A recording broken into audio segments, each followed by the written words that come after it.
Have there been any instances where white farmers were killed specifically because of their land? Over a period of 2 decades, that's about 20 years, according to the police data in South Africa, there were on average 2 farm attacks every day in South Africa, during which 2 people were murdered every week. And so that's the extent of the crisis. You see this, for example, with farm attacks where the attackers chant political slogans while attacking their victims, while torturing them in some cases. We've had the worst case was an elderly couple, an elderly woman and her daughter, who was also an elderly lady. Both of them were severely tortured on a farm. And the attackers took the blood of the victims and wrote the slogan, "Kill the Boer," on the wall of the farmhouse with the blood of the victims. And so we have people literally writing "Kill the Boer" with the blood of the victims. And then we have politicians chanting "Kill the Boer" at political rallies. And then we have the Constitutional Court in South Africa saying, well, they don't see anything wrong with chanting "Kill the Boer." So it's Guys, so it's either Hans Roost is telling lies or President Ramaphosa is not exposing to the world everything that's really going on in South Africa with these white Afrikaners. So in this video with this popular YouTuber, I think he's an American YouTuber, Tim Pool, you can find it on the channel. I'll post the link to the full show. And Roost, bro, the details he's giving about these farm mothers, they're unbelievable, man. I'm really shocked, you know. So they're really cases he's trying to really open up about how farmers are being tortured before they are murdered in South Africa, and arguing along the same line as Kali Kreel that, you know, the farm murders shouldn't just be mixed with all the murders going on in South Africa, but they have some political undertone, which actually now drives this whole pull to torture and eventually murder. He really opens up on details, you know, about the specificities of these tortures. And, you know, I think I'll be making another video of some victims themselves who speak about, you know, the incidences, because I would actually wish to hear these kinds of things in the media, but they're not, these farm mothers, especially the details. I see a documentary here and a documentary there. I think I'll be going into study as well, but the thing about the tortures themselves that go with these murders are something that for me is really new. And I think it was really interesting that Hans Roost tries to open up about some of the details, because this is really interesting and important to understand. If Donald Trump is still bullish, head on, telling the world that there's a genocide going on in South Africa. And, you know, when we speak of South Africa, we're speaking about Africa, all right? We're actually, you know, claim to be peaceful people and all of that, although we saw a lot of the genocide as well in Rwanda in 1994 and many of the civil wars as well. There were attempts at genocide. But this one now that has a racial tone has actually drawn attention from the whole world. And Hans Roost here is not backing down.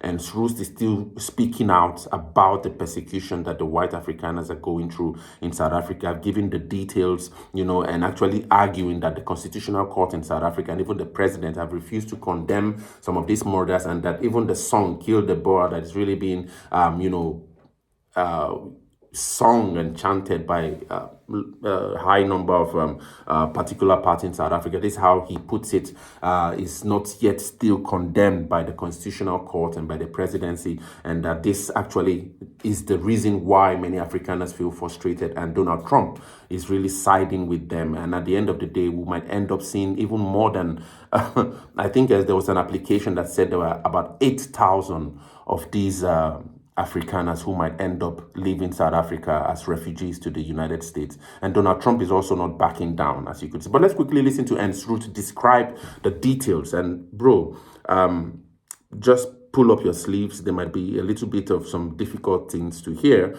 but I think it's important that the world also understands when it is that the Afrikaners speak about persecution, that we understand clearly what it is they're saying, so that we do not hear stories from one side or the other. And after this, I'll also be playing videos of ANC, the government officials, to really hear how they articulate these problems of the Afrikaners that many Afrikaners have been complaining about in South Africa. But quickly, let's listen to Hans Roost break down details of farm murders, farm tortures for white Afrikaners, and explain why it is that the Afrikaners that have left South Africa to the US had to make that decision, which actually they had to leave everything behind. Really emotional, heavy decision. And share your thoughts in the comments. So I assume you were there in South Africa now? Yes, I'm speaking to you from Pretoria, the capital city in South Africa. Oh, right on, right on. I guess my first question, before we go into all the hard details, are there concerns that you have about speaking politically on these issues, particularly related to the persecution of white farmers and things like that? I mean, could you get in trouble for this stuff? Well, I want to say no, according to the legal system and the fact that we have freedom of speech in South Africa. But to a certain extent, the answer is yes, we are concerned about speaking about this because the South African government and people within political parties, major political parties, including within the ruling party in South Africa, those in power, have recently started to declare that people who speak out against what is happening in South Africa are committing high treason and should be prosecuted for high treason. So several complaints of high treason has already been filed, although the names of the people who are being investigated for high treason, as far as I know, hasn't been disclosed. I believe that it is 4 of my colleagues who from another institution who recently went to America to talk about problems in South Africa. So there are these threats of prosecuting people for committing high treason for doing, for example, what I'm doing with you right now, talking about the crisis in South Africa. This is what I was concerned about in having this conversation because, you know, I'm nowhere close to any kind of expert on South Africa, but I've probably read a bit more than the average person. As I had met someone from South Africa 25 years ago, got me interested in what had been happening to your country since the end of apartheid, and obviously with apartheid too. My first question, then, just to get into the thick of things, the United States is bringing in some refugees. Is there a persecution or discrimination against white people in South Africa? It's undoubtedly the case, and it's really alarming the extent to which minorities in South Africa, but especially white people, and you could add especially the Afrikaner people, the Afrikaans-speaking, broadly speaking, the Afrikaans-speaking white community, or the Boers, as we are also known, are being persecuted. And when we say persecuted, we mean that this is happening on a variety of levels. The one and the most obvious is through legislation. So South Africa, as we speak, is, as far as we could determine, the country in world history with the most discriminatory race laws. There are more than 140 race laws currently in place in South Africa that seek to discriminate against especially white people. But that's just one way of looking at the extent to which there is persecution. Other than the laws that we have in place currently and the racially discriminatory laws, there is a very aggressive push by the ruling party in South Africa to erode the property rights clause in the South African Constitution, to empower the state to confiscate private property without compensation. They call this EWC, expropriation without compensation. And they have made it very clear that they want to take property that belongs to white people. But that's just one way. And then we have South Africa is a violent country in general, and we have a variety of problems when it comes to violent crime. One of these problems is a very particular and a very unique problem, which is the targeting of farmers through what we call farm attacks or farm murders. And it's not just farmers being attacked and killed, but being tortured and in the most grotesque ways you can imagine. But then on top of that, what we have is politicians, very influential politicians, openly chanting chants such as kill the boer, kill the farmer, talking about how minority communities have to be exterminated and so forth. And then we have the president defending them. We have the justice system defending them, with the court, for example, recently ruling that there's nothing wrong with chanting kill the boer, kill the farmer at a political rally. And then we can go further than that when we talk about persecution. We can give examples of, for example, the former president publicly saying that everything that is wrong with South Africa and that is wrong in South Africa should be blamed on white people, publicly saying that a democracy works like this. If you are part of the minority, you should have fewer rights than the majority. The current president going on to an international platform in New York City saying that there are no farm killings in South Africa, there's no land grabs and so forth. So just blatantly lying. And then publicly talking about how property has to be confiscated from white people and given, as he says, to our people. So we have the president of the country using the term our people to refer to a very particular section of society. And these are just a few examples. If we can elaborate on the extent to which minorities are being targeted in South Africa. Well, I've read a lot of stories about these farm killings. The press in the United States, particularly right now, the Associated Press, when they ran a story saying what you need to know about these refugees, they said South Africa says there currently isn't a persecution of white people. And many of these outlets are saying that the farm killings are unrelated to land expropriation.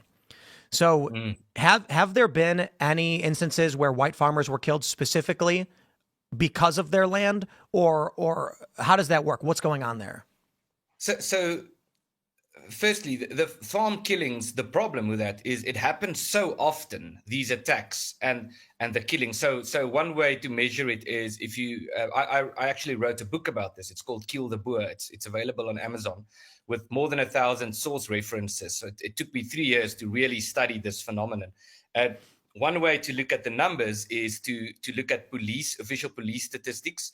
And over a period of 2 decades, that's about 20 years, according to the police data in South Africa, there were on average 2 farm attacks every day in South Africa, during which 2 people were murdered every week. And so that's the extent of the crisis.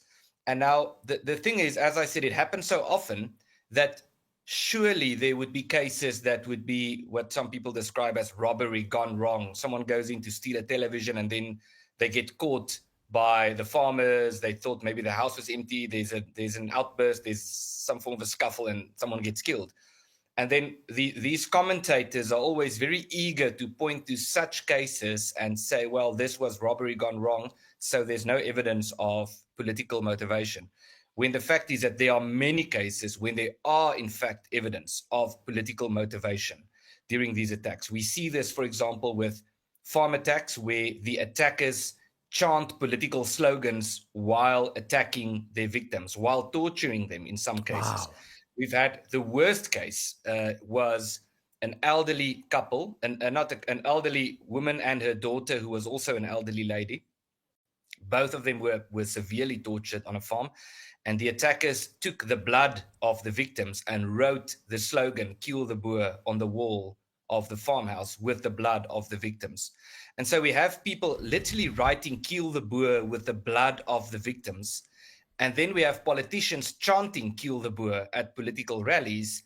And then we have the Constitutional Court in South Africa saying, well, they don't see anything wrong with chanting "Kill the Boer." So it's very, very alarming. We have attackers using the names of politicians during these attacks, saying, like Julius Malema is the one guy who keeps chanting "Kill the Boer," one of the many at political rallies. And so we have had cases of the attackers chanting things like "Viva Malema, die white man," as they attack farmers. And so for someone like me, within the Afrikaner community, having grown up in an agricultural community, knowing many farmers, knowing people who have been murdered, knowing people who have been attacked and who survive, to read these kind of reports that are published in places like America by the media, but also in South Africa, trying to pretend that this is a non-issue, people should not be focusing on this. It's really bizarre. And we live in the era of offensive Olympics. Everyone tries to be the most offended by. Just imagine how offensive this is. If a member of your family, your father or your child or your mother or someone who's close to you was murdered during one of these attacks, and then you read in the New York Times, for example, that this is a non-issue, there's no political issue here, people should not be talking about this. What could be more offensive than that? And so I'm very grateful for the rise of alternative media and podcasts such as yourself that are shedding light on this very serious crisis. Have you considered seeking refugee status or fleeing the country? No, and this is a very important point, that we have a very rich history, the Afrikaner people in this country. We arrived, the first settlement that eventually led to what you could say origins of the Afrikaner people was in 1652. My great grandfather, the first Roets of whom I descend, who came to South Africa, lived about the same age as George Washington. He was older than George Washington.